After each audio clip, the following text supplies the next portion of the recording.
Told we're here at 3. It's after 10 past. He is in, isn't he? One of the big boys wants to see you. He always pulls the same trick. Sends for you at 3 and sees you at 3:15.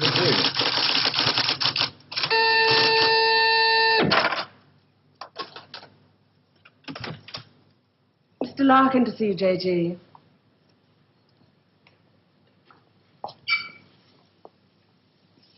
I'm sorry to kept you. Sit down, Mr. Larkin. Thank you. Do you smoke these things? King of Kings, size. Yes. Very surprised we got you to come here, Mr. Larkin. Well, I couldn't see what the CWNS would want with me. Still can't. Do you know anything about us? Oh, I heard 1 or 2 things when I was working with the BBC. What did you hear? CWNS set up midway between the government and the TV companies. Anytime the newsreel boys put out stuff with security classification, wars, weapons, political leaks, they get their film through this office. What do we know about you? Larkin. Robert Santor. Yes, it's a family name. Good family. Good education. But you turned your back on all that, didn't you? Tried a little bit of everything. 1955, you wrote some plays for the BBC, then worked for them as a story editor. 1961, you got a 3-year contract as a director, which you didn't renew. Oh, the BBC weren't paying money. Well, you're in the money now, aren't you? 1968. There's your flat in Holland Park, your cottage in Hampshire, 2 children. And a dog and a cat who commute with us to the country at weekends. Well, maybe you knew that already. 6 years ago, there were those shows you did on alcoholism, blood sports, slum clearance. People called you bright, very bright. There were other words they used. Hard-hitting, vital. Now you do only 4 shows a year. The critics call them brilliant. They're high in the ratings, and they're, they're souffles. Little soft in the center. Don't think I'm complaining. Oh, you can complain if you want to. Just call it a friendly professional interest. I'd like to know what happened to alcoholism and blood sports. Call it reaching the age of 35. Call it school fees, 2 fixed addresses. Call it joining the establishment. Call it being a socialist for 15 years in a country that'll never be socialist. Good. There's your wife, Rachel. You married the girl next door. Your 2 children, Rebecca and Daniel, nice little family. 3 years ago, you got yourself a girlfriend. It was serious. Where the hell did you get that, Founder? Just tell me where it stops. Lasted for 18 months. Your wife never knew about it, even when you nearly decided to leave her. Who are you? It's the initials J.G., that's all I know. Never met you before in all my life. July the 25th, 1966. You finally decided to break it off with this woman. You said you loved her. You said you loved your children. It was 2 against 1. You had to add it up like that. Sorry, your cigar is burning my desk. Sheila told you all this? We have ways of finding things out. But why? If it's blackmail, the thing won't hold water. It's all in the past. Well, there'd be pain, of course, for Rachel and the children. But you wouldn't get anything else out of it. No, it isn't blackmail. We've just been interested in you for a long time. Interested? You went back to your wife because you said it was 2 against 1. I call that very responsible. We're interested in very responsible people. In fact, we have a little index for them. We call it their power quotient, a ratio of responsibility as against aggression. Yours is very low, 0.2. That's very low, just what we need. Sit down, please. I'm sorry, the language must seem rather strange at first, but we take it very seriously. Just to show you how seriously, I'm going to tell you how we checked up on you. We call these things surgical transmitters. One was fitted inside you when you went into the Charing Cross Hospital 3 years ago. Appendix, wasn't it? Transmitter? Are you trying to tell me that you listen to every word I say? A machine does. untouched by human hand. There's a little gadget in these things that ties up with the pulse rate. Puts a bleep onto anything that you're excited about saying. British. Power quotient, surgical transmitters, high-speed tape. It's Doctor Who. I'm for the real world, Jack. Good afternoon. I shall just have to give you an example. On July the 26th, 1966, you were talking to this girl, Sheila, about love. You said to her, I quote, "The kind of love I have for you, Sheila, well, it's bed love and it's more. It's staying in bed till 6 p.m. and saying I can't go to the office today. It's eating breakfast at twilight, laughing at leaves on the pavement." I don't believe there's any such thing as these surgical transmitters. You got Sheila to tell you all this, then you wrote it down the way I might have said it. You're a good guesser.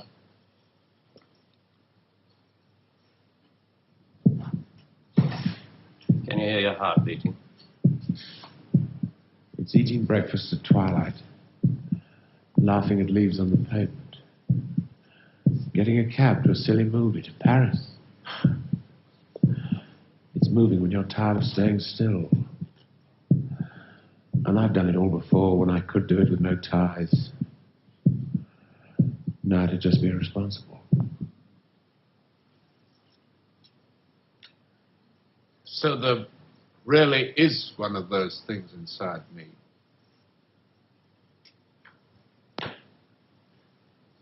What do you want? We want people with low power quotients. We want them to work for us. Nothing more sinister than that. All this just to offer me a job. Special sort of job. The newspapers talk about the corridors of power, the power elite. Let's just say we'd like you to join the club. Oh. There's a vacancy in our newsreel department. We'd like you to help plan the news for 1973. Come again? Plan the news for 1973.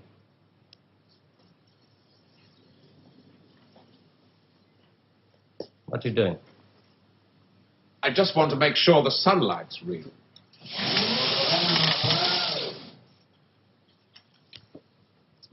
I always tell people, news is the most highly developed form of fiction. The most difficult. Come on. I just want to show you something. There's no obligation to buy. Really. News requires imagination. News requires responsibility. We think you're well qualified. Please. Double A security, sprinkler systems and other services do not operate beyond this point.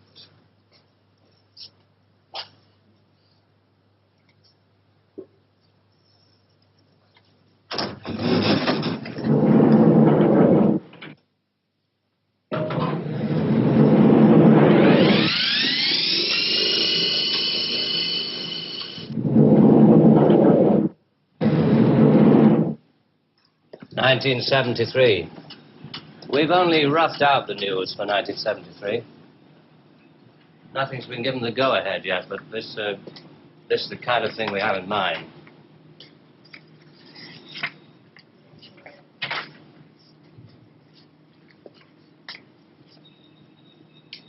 Come.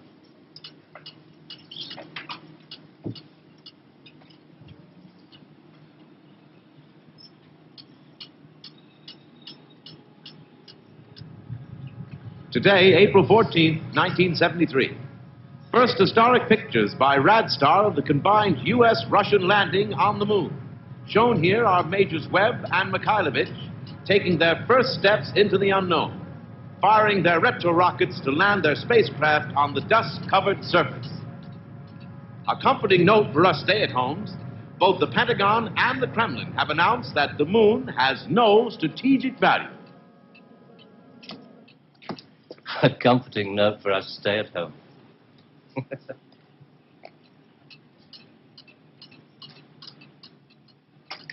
I can't show you any film on this next model. We haven't photographed it yet. But this is the way it will sound. June the 22nd, 1973. The State Department releases film of the ultimate weapon, codenamed Icarus. This satellite is equipped with a solid reactor. In layman's terms, it can freeze air solid, stopping all missiles, killing all forms of life. Icarus orbits at the same speed as the Earth, can hang in position over every major city that threatens the peace-loving nations. Rather proud of this one.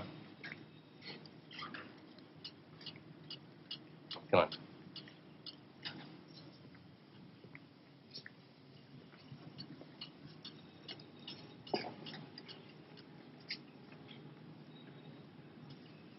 Please, sit down, Mr. Larkin.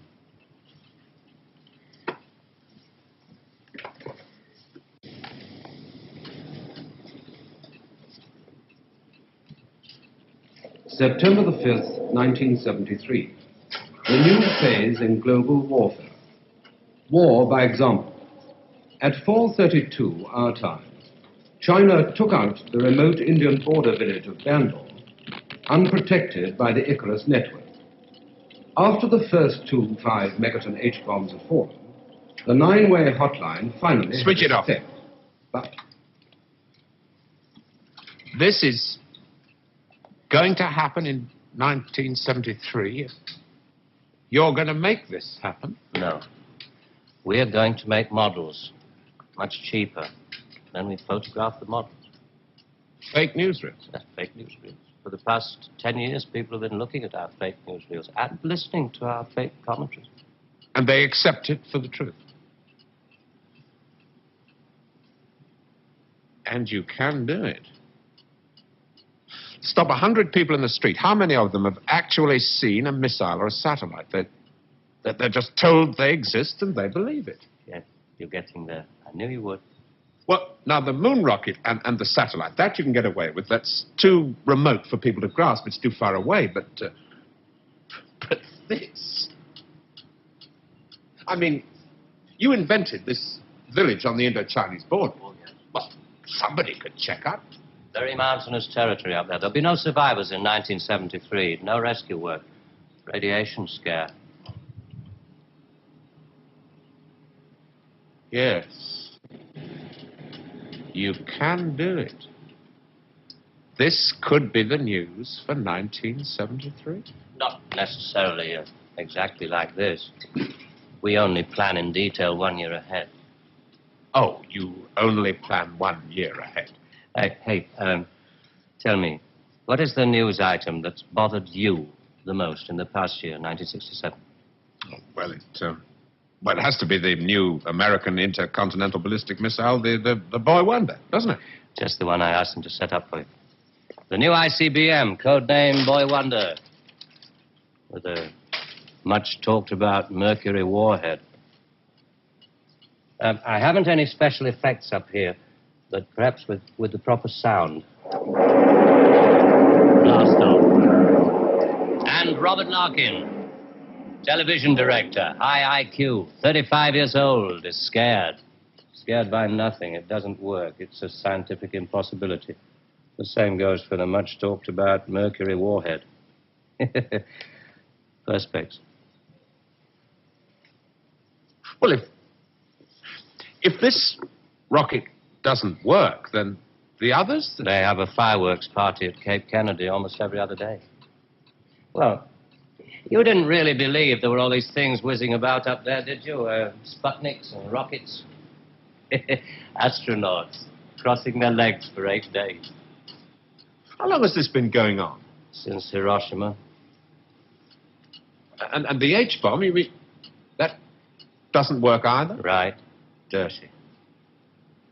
Very, very dirty. What was your first reaction?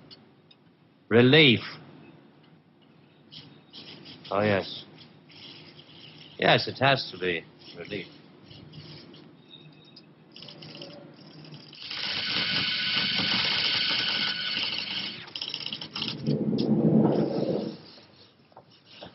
Only 12 people are allowed beyond this point.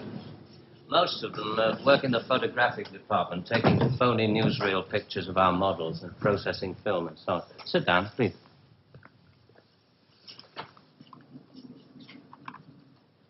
Ah, pretty pictures from our stills department.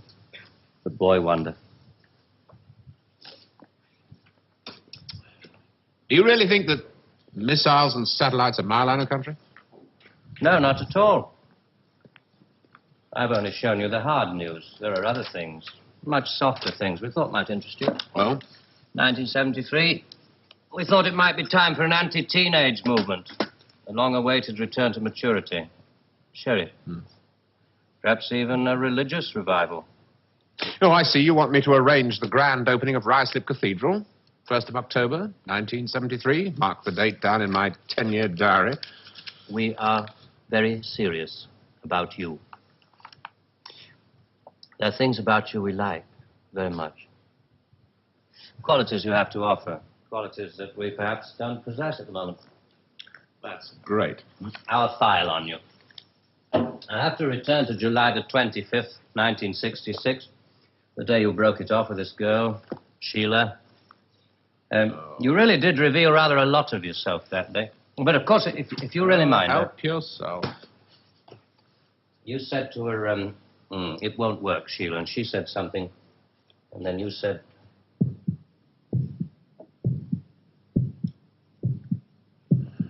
You remember I went away with Rachel and the kids to the seaside? It was midweek, and this huge stretch of sand was empty. Just a circle of footprints around 3 sandcastles and tracks out to sea. The whole damn day of my family marked out in front of me. The sun was going down. Rachel kept calling the kids to get dressed. She picked up buckets and spades, corny, bloody things like that. I was up at the car. I looked at those footprints, and I knew those people were slipping away. There were things I could tell them. We rather like that bit about footprints. You see, in this job, some of us have got rather a long way away from the idea of footprints in the sand. Those footprints were made by my children. Now, you want me to scare the hell out of them with every bomb from A to H inclusive. Well, why? I mean, when did it all start? 1945. You may remember the Americans let off their 2 atomic bombs. Well, they didn't want other people doing the same thing. I mean, you do see that, don't you? Oh, I don't know. Well, to scare the people off, the Americans put it out, and the atomic bomb was halfway along the line to something much bigger, the hydrogen bomb. It didn't work. They spent 5 years in negative research. Well, what about the Russians? They're supposed to have quite a pile of these things. We were surprised when they started their tests. Then we got a few feelers from their Secret Service. Nowadays, we work very closely together. Oh, all these stories about spies going off to Russia. Mr. Philby, remember? Just good copy for the Sunday papers. Good copy. Well, the Chinese. I mean, they've just announced their bomb. Yeah, we played along with it. We recorded their phony explosion. We're rather hoping the Chinese will come along, complete the pattern, you know. In Vietnam, hundreds of people are being killed every week. Well, you can't do that with your models. No. And you can't kill people of bad habits in 2 generations. They like to carry rifles. They like to put lines on maps. And we let them because we control the situation. There's no danger of world war. Just a simple choice for everybody. Capitalism or communism. Strawberry or vanilla. It all adds up to the same thing now we've got rid of the big bangers. Well, how can you be sure that Johnson, Kosygin aren't working on other things? Poison gases, bacteria. Pathetic man of your intelligence. You don't want to destroy the world. Neither do I. What makes you think that presidents are different? Well, they've made some pretty good stabs at it in the past. There wasn't the right sort of control then. Nowadays we know better. Politicians are easy to control. The grosser mentality boys who like to be photographed getting in and out of Daimlers in Whitehall. They come right at the bottom of our organization. A few rungs up the ladder, there are the people in the top secret factories. Just those in a position to know they're making weapons that don't really work. There must come a time when somebody wants to use one of those weapons. I mean, somebody is standing there with a finger on the button. Well, that's the beauty of it. Nobody presses the button. We control all the crises. We build them up and we shut them down. We. Again. Yeah, I'm coming to that. Near the top of the hierarchy, there are the economists, top civil servants, top brass in the military. Those men who are supposed to view the nuclear tests and so on. And above them, CWNS. Right at the top. Classified World News Service. Just who the hell are you? It's obvious, isn't it?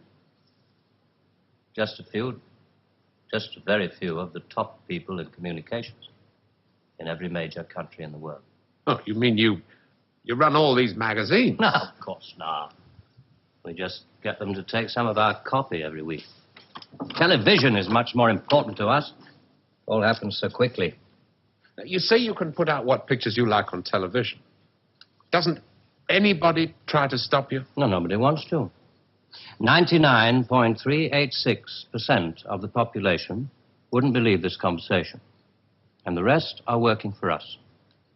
And they're the top minds, the really responsible people. They know they're guaranteeing the lives of their grandchildren the only foolproof way. Scaring the hell out of their grandchildren. Well, I won't buy it. You must admit there has to be some kind of control in this world of ours. Look at this. And remember that 1/4 of the world is starving. There are the full bellies and the empty bellies. Some of the empty bellies carry rifles. Well, we full bellies are getting a bit flabby. We're not very good with rifles anymore, so we've devised 2 ways to keep the empty bellies under control. One of them is this fictitious hydrogen bomb we've talked about. The other one is money. Enough money to fill some of the empty bellies and put a hopeful smile on the faces of the others. A great wall of money all around Britain. And it's no secret that the British economy is in trouble at the moment. So we have to put that right, too, to stay alive. We have to control the people in this country. Scare an ostrich, buries its head in the sand. You scare a hedgehog, it rolls itself up into a ball. When a woman's frightened, she goes out and buys herself a hat. You mean you scare us so that we'll buy more, so that money moves quicker, production moves up? We don't say scare when we talk about human beings. We say threaten them emotionally. And there are all sorts of ways of not just the big ones like the hydrogen bomb. Overcrowd them a little with bad planning. Sell them too many motor cars. Anything to keep them a little bit removed from reality. Nowadays, people don't work for money. They work for the idea of money. They don't even love for love. They love for the idea of love. They only hate for the idea of hate. It took us 5 years to find a non-addictive drug, one we could pay off against the hard drugs. LSD. You marketed that? Oh, yes, of course. And for a very good reason. Some of these protest movements are getting a little bit too close to the mark. LSD gave them nice little hallucinations. Made them talk like 3-year-olds. Throw flowers at policemen. Shall we talk terms? You're not still going to ask me to work for you? I'm afraid I've had to put all this rather bluntly. You see, there wasn't really very much time. It must be rather a shock.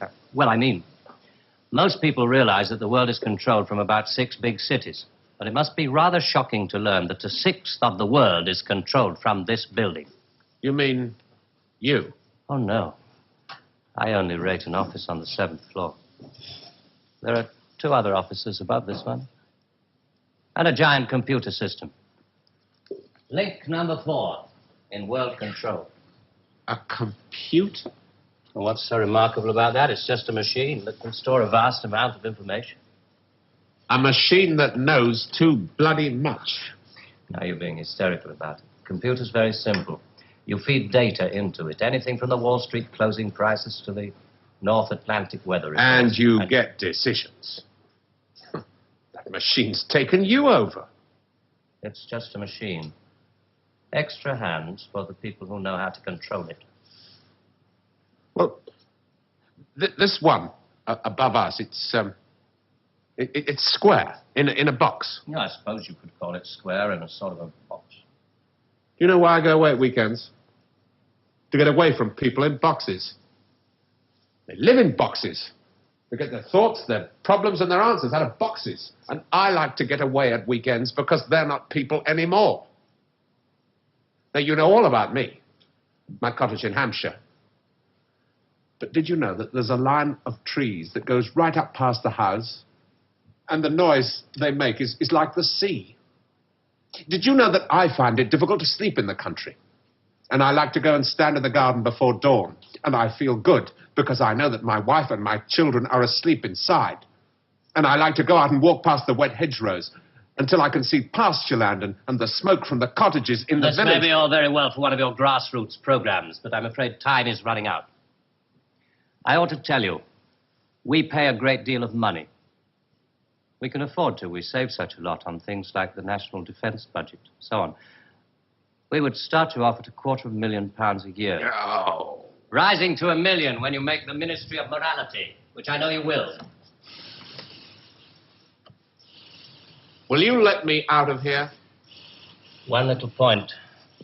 I should have told you about these surgical transmitters.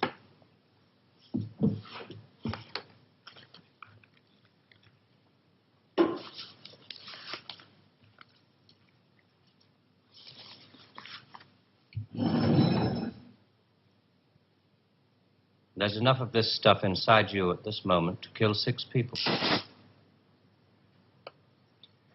There's a button we can press. I'm sorry about the dramatics.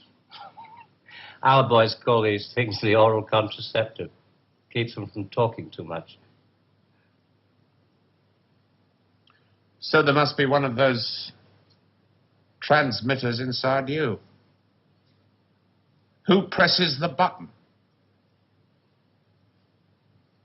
Extra hands. All this stuff about the computer being extra hands for the men who know how to control it. That machine controls you.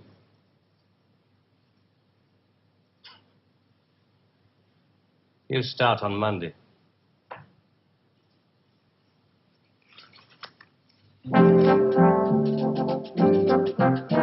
Early controversial classics from Dennis Potter next weekend, with the first of the Nigel Barton plays on Saturday at 11:20. But next tonight, Tony Palmer's very personal film looking at the relationship between pop music, youth culture, money and violence. All My Loving in a moment.